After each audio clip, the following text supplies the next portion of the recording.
We're going to talk about one of the battles that everybody thinks will be really interesting for the Browns coming up, that cornerback spot opposite Denzel Ward.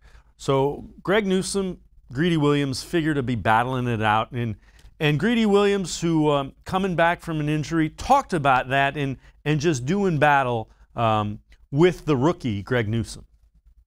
We just going to, do what we do. Greg, great kid, nice footwork, smart, I'm happy for him, man. When first round came here, came to an upcoming franchise, and, I'm happy for him, man. I'm happy for this team. I'm happy for the organization. I'm just ready to get to work with, my brothers and, put the work in.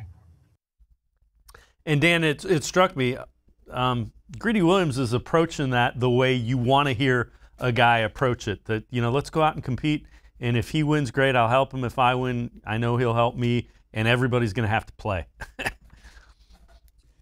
Yeah, and that's a guy that I think understands the situation. He really had a lost season last year, and it certainly wasn't his fault. It was due to injury, but he just didn't get on the field, and he didn't get a chance to show if he had made strides from that rookie year or not. And, I like Greedy as kind of a long corner. I thought he would be a nice complement to Denzel Ward, but the Browns didn't go out and pick Greg Newsome at number 26 because they absolutely believe Greedy Williams can start for them this year and be the corner they want.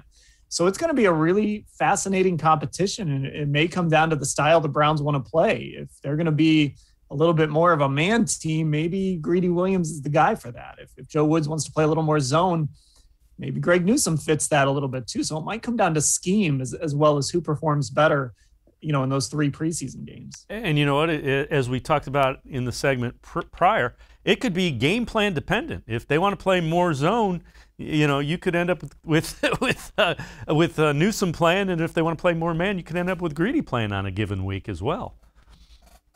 Part of it too could be, can Greg Newsome play on the inside a little bit? Yep. He didn't do a lot of it at Northwestern, but I don't think they view Greedy as a guy that can necessarily move inside and play the slot, and that's sort of what you paid Troy Hill to do. But if Greg Newsome, when you go to these dime packages or whatever, if he can move inside or even, follow if you're playing a team whose best receiver plays inside a lot or plays the slot a lot, maybe Greg Newsome might kind of fit in there and allow Denzel Ward to stay outside. So I think versatility, we've talked about it all offseason. If Greg can show a little bit of versatility, I think that'll help his cause, and we could see situations where you've got Denzel Ward, Greedy Williams, and Greg Newsome on the field all together.